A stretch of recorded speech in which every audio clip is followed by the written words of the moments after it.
खट्टर साहब से पूछना कि आप कह रहे थे ये तो मजा नहीं आया इलेक्शन में। आपको क्या लगता है मजा आएगा? मजा आएगा। मुझे ये घबराहट हो रही है कि थोड़े दिन के बाद ये ऐसे ना कहने लग जाए भाई ये आफत कहाँ से आ गई, ये लड़का कौन है, हम तो इसको हल्के में ले रहे थे। अपने भूतपूर्व मुख्यमंत्री जी से पूछते, एक मिले से टिकटें अनाउंस है, क्या ईमानदारी से वो बता सकते हैं कि किसी गांव में गए? क्या कारण? अच्छा, क्यों नहीं जा, मतलब आपके हिसाब से क्यों नहीं जा रहे गाँव में? किस मुंह से जाएंगे? क्या किया है गांव वालों के लिए? दोस्तों नमस्कार, मैं संजय शर्मा, आप देख रहे हैं 9 PM। करनाल लोकसभा, पूरे प्रदेश की नज़रें करनाल लोकसभा पर टिकी हुई हैं। हॉट सीट मानी जा रही है। हैवीवेट कैंडिडेट पूर्व मुख्यमंत्री बीजेपी के कदावर नेता मनोहर लाल खट्टर इस लोकसभा से चुनाव लड़ रहे हैं। पिछले 2-3 दिनों से ये चर्चा आम और ख़ास है कि यहाँ से कांग्रेस ने डम्मी कैंडिडेट मैदान में उतार दिया है। ट्रोल किया जा रहा है, ऐसा चर्चाओं का बाज़ार गर्म है कि रोहतक और करनाल के बीच कहीं ना कहीं समझौता हो गया है। मनोहर लाल खट्टर के मुकाबले में दिव्यांशु बुद्धि राजा को हल्का माना जा रहा है। इन बातों में कितनी सच्चाई है? कांग्रेस के वरिष्ठ नेता, घरोंडा विधानसभा से चुनाव लड़ चुके पूर्व मंत्री कंवर रामपाल के सपुत्र अनिल राणा आज हमारे साथ इस खास चर्चा में शामिल हैं। अनिल जी, बहुत बहुत स्वागत है आपका। धन्यवाद। चर्चा आम और खास है कि दिव्यांशु बुद्धि राजा को हल्का माना जा रहा है।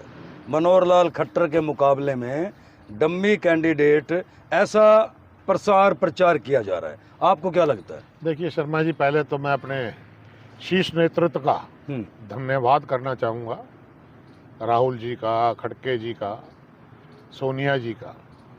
एक आम चर्चा चलती है कि युवाओं को आगे लाओ। जिस शख्स के बारे में आप दिव्यांशु बुद्धि राजा के बारे में आप कह रहे हैं कि बहुत हल्का है, मैं नहीं कर रहा, ऐसे चर्चा है, चर्चाएं हैं, आम चर्चाएं होती हैं, प्रेसों में भी मैंने सुना है। लेकिन ये तो वक्त बताएगा। इंसान को कभी इतना ओवर कॉन्फिडेंस नहीं होना चाहिए। हाथी को तो चींटी भी घेर देती है। मैं धन्यवाद करूंगा अपने शीर्ष नेतृत्व का और हुड्डा साहब का, उदयभान जी का, जिन्होंने बहुत दिनों से हमारे को भी रोज पूछते थे कि कांग्रेस के पास कैंडिडेट नहीं है, कांग्रेस क्यों नहीं उतार रही। तो बहुत मंथन और उससे आज आपके सामने है स्थिति कि कितने सूझबूझ से उन्होंने कैंडिडेट्स दिए। दिव्यांशु बुद्धि राजा ने NSUI में बहुत काम किया। अब वो यूथ कांग्रेस के अध्यक्ष है, प्रदेश का अध्यक्ष है। उनको इतने हल्के में ना लीजिए। जो आवाज हम यूथ कांग्रेस की लेते हैं, ये कहते कुछ है, करते कुछ है। लेकिन जो एक मिशन राहुल जी का था, एक युवाओं को ताकत देनी चाहिए, आपके सामने है। सारे आज युवा कितने बेरोजगार हैं, तो उनकी भावनाओं को देखते हैं। और ये कई सालों से NSUI में भी इन्होंने बहुत बार यूनिवर्सिटीज़ में एजिटेशंस किए, अब यूथ की भी है, हर जगह हर मोर्चे पे आगे रहते थे। आपको क्या मानना है कि मुकाबला होगा? बिल्कुल होगा। और मेरा मानना है कि जिसको मैं बहुत बड़ी बात नहीं कहता, वो मुख्यमंत्री हैं। ये एक बेचारा छोटा आम साधारण परिवार, वैसे तो ये कहते हैं हम सब के साथ हैं, साधारण परिवार के हम भी हैं। तो आज वो साधारण परिवार वाला आने वाला टाइम में, देखो करना तो जनता को है, लेकिन मैं गांव-गांव जा रहा हूं और 4 साल से लगातार जा भी रहा हूं। हर वर्ग में बीजेपी के प्रति तो रोष है ही है। व्यक्तिगत रोष माननीय मुख्यमंत्री मनोहर लाल खट्टर के अगेंस्ट भी है। आप ये देख लीजिए, जिसको ये कह रहे हैं कि ये फिक्सिंग है, किस बात की फिक्सिंग है? क्या आप हुड्डा साहब को इतना कमजोर नेता मान रहे हैं? हर जगह और कोई हरियाणा में इनको दिखता नहीं। जहां भी देखते हैं, जो भी देखते हैं, यार हुड्डा ऐसा, जब हुड्डा के पास कुछ है ही नहीं, ताकत ही नहीं है, वो अपने वहां जितवा नहीं सकते, तो इनको किस बात का डर है? इनको तो डरना नहीं चाहिए ना। लेकिन उन्होंने बहुत सूझबूझ के, आज आपके सामने है, सारी टिकटें हुई हैं। देखो टिकटों के टाइम में हर आदमी, मैं भी टिकटार्थी था, मैं भी कई सालों से प्रयास किया मैंने, लेकिन कई बार कुछ कारण होते हैं, कुछ जाति विशेषों का भी समीकरण देखना पड़ता है, उसमें टिकटें कट जाती हैं। उसका ये मतलब थोड़ी है, देखो टिकट तो एक ही मिलेगी। लेकिन मैं मानता हूं कि जो करनाल की सीट, मैं एक बार फिर अपने हरियाणा के, देखो शीर्ष नेतृत्व ने तो किया ही किया, मैं माननीय हुड्डा साहब का, उदय भान जी का और बाबरिया जी का, जो कमेटियां उन्होंने बनाई है, जो टाइम लिया है, क्या मुद्दे रहेंगे, किन मुद्दों पर फाइट करेगा दिव्यांशु मनोहर लाल खट्टर से? मनोहर लाल खट्टर प्रदेश के पूर्व मुख्यमंत्री हैं भाई। शर्मा जी, आपसे भी कोई चीजें रुकी नहीं है। पिछले 9.5 साल में ऐसा क्या किया मनोहर लाल जी ने? हम पहले भी सुनते थे कि वहाँ के मुख्यमंत्री आए, वहाँ के मुख्यमंत्री आए, वहाँ के आए, उन्होंने वहाँ का अपना एरिया किया।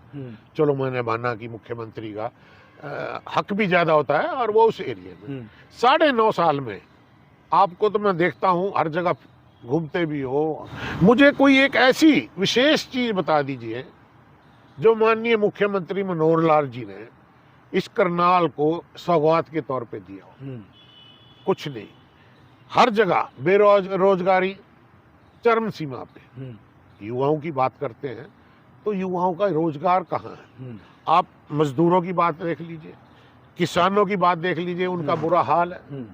गृहिणियों की बात करते हैं, महिलाओं की बात करते हैं, सुरक्षा की बात करते हैं। आज गृहिणियों का क्या हाल है? गैस का सिलेंडर जो पूरे 70 साल कहते हैं, 60 साल में जो कभी 400 से ऊपर गया नहीं, पिछले 10 सालों में ऐसा क्या आ गया? गैस का सिलेंडर, पीछे भी माननीय मोदी जी ने कहा था हम हर घर को गैस सिलेंडर देंगे, तो आज 1100 रुपये रेट है। तो वो रेट कैसे बढ़ा दिया? रोजगार के मामले में देख लीजिए, इस खास कर करनाल डिस्ट्रिक्ट की बात करता हूँ, वैसे तो पूरे हरियाणा में है। कितने बच्चे, कोई 1 किले का मालिक है, कोई 2 किले का मालिक है, कोई आधा किले का मालिक है, अपने माँ बाप को मजबूर करके कि यहाँ पर नौकरियां नहीं है, बेचकर कोई डोंकी के उससे कुछ पहुंच रहे हैं, कुछ नहीं पहुंच रहे, आज विदेशों में जा रहे हैं और वहां मजदूरों से बदतर जिंदगी जी रहे हैं। हम लोग तो कहते हैं ना विदेश गया कमाई कर रहा है, लेकिन आपको पता है कि वहां कमाई करने के लिए कोई आईएएस तो लग नहीं रहा, सबको मजदूरी ही करनी पड़ रही है। तो ऐसे हालात क्यों आए? कुछ होप्स थी, कुछ उम्मीदें थी बच्चों को कि भाई चलो नौकरियां नहीं है, आर्मी में भर्ती चले जाते थे, इन्होंने तो उसको भी घटा दिया। अब आप एक बात कीजिए कि जो एक अहम मुद्दा है ये देश की रक्षा के लिए, अब जो आदमी 1 साल की ट्रेनिंग लेगा, 3 साल के बाद उसको रिटायर कर दिया जाएगा। भाई 18-19 साल का लगेगा, 21-22 साल में वो रिटायर हो जाएगा। क्या सपने लेके जाएगा? ना तो वो फिर फौज का रहा और ना ही यहाँ घर पे आके काम कर सकता। तो किन मुद्दों पे कहें? व्यापारी देख लीजिए आप, कोई एक ऐसा वर्ग बताइए, आशा वर्कर देख लीजिए, और तो और गांव में बहुत पुरानी प्रथा है, सरपंच को मुखिया माना जाता है। छोटी सरकार है भाई, छोटी सरकार है। सारे काम जो व्यक्तिगत काम होते थे पंचायत करके सरपंच के पास पावर, आज आप देख लीजिए पूरे हरियाणा के अंदर सरपंचों का क्या हाल है। वो केवल इतना ही तो गए थे कि हमारी पावर्स दे दीजिए। क्या माननीय मुख्यमंत्री जी के पास पावर नहीं है? एमएलएज के पास पावर है। तो क्या सरपंचों ने ऐसा क्या गुनाह कर दिया था कि जो उनकी पावर्स भी खरीद दी? कोई काम कराना जाएगा तो सब करेंगे वीडियोस, एक तरफ तो ये कह रहे हैं भ्रष्टाचार। इन पावर्स को खींचने के बाद क्या भ्रष्टाचार बढ़ेगा या घटेगा? तो ये कई मुद्दे ऐसे हैं। अभी तो ये कल तो शुरुआत ही हुई है। आपने भी देखा होगा, आपने भी कवर किया होगा कि कैसे कितना स्वागत जिसको ये कह रहा है इसको कोई जानता नहीं, पहचानता नहीं। ये एक युवाओं की आवाज है। राहुल गांधी जी ने एक युवाओं की आवाज को जो कहा वो करके दिखाया ना। एक यूथ कांग्रेस के अध्यक्ष को टिकट दी है। 2-4-5 दिन के बाद जरा नॉमिनेशन भर लें, ऑफिस खुल जाएं, फिर आप जाना खट्टर साहब से पूछना कि आप कह रहे थे ये तो मजा नहीं आया इलेक्शन में। आपको क्या लगता है मजा आएगा? मजा आएगा।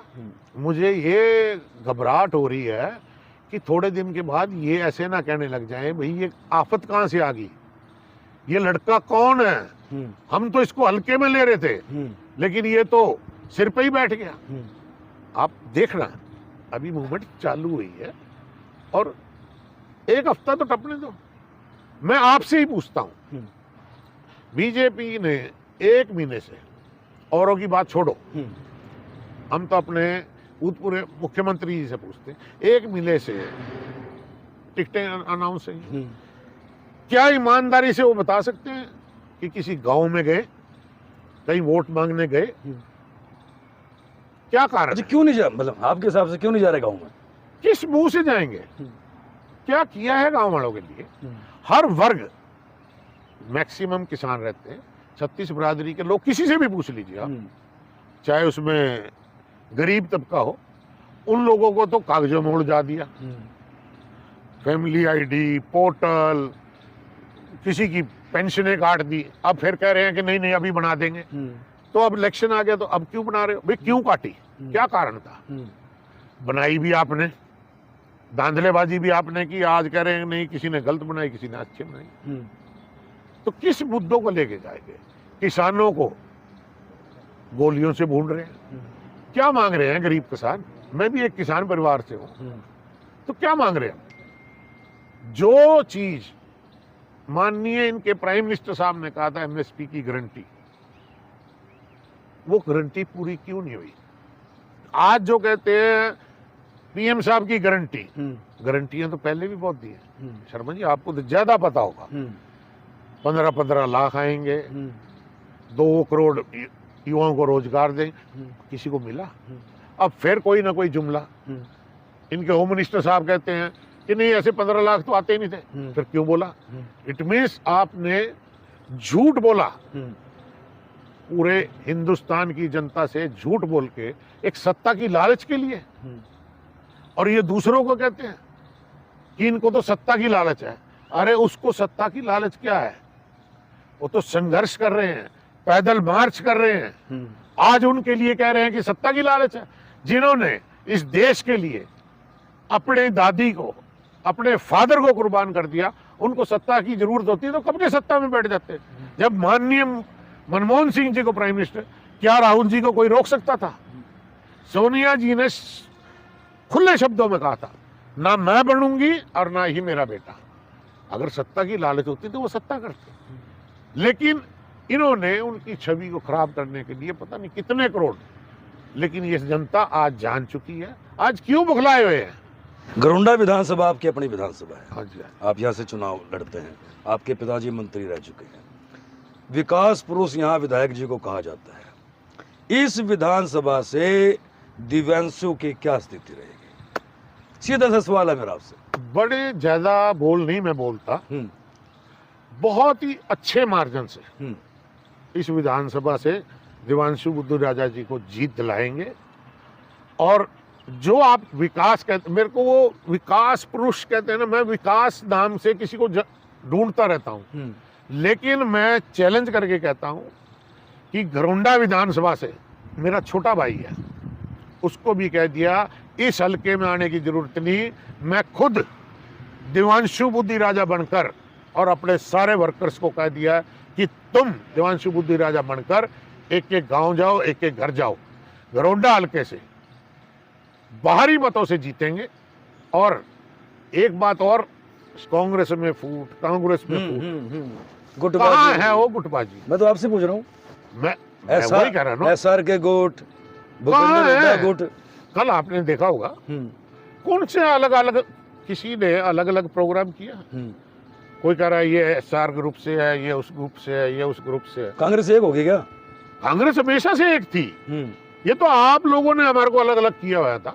कांग्रेस हमेशा से एक है, जिसको भी शीर्ष नेतृत्व यहाँ से टिकट देता है। माननीय हमारे कहीं और कैंडिडेट थे, 48 कैंडिडेट देते हैं, मिलनी तो टिकट एक को ही है। आज आप देखिए सारे के सारे पूरा जोर लगा के, और इतना उत्साह है, मैं सच्ची पूछो तो अब लोग खुले हैं।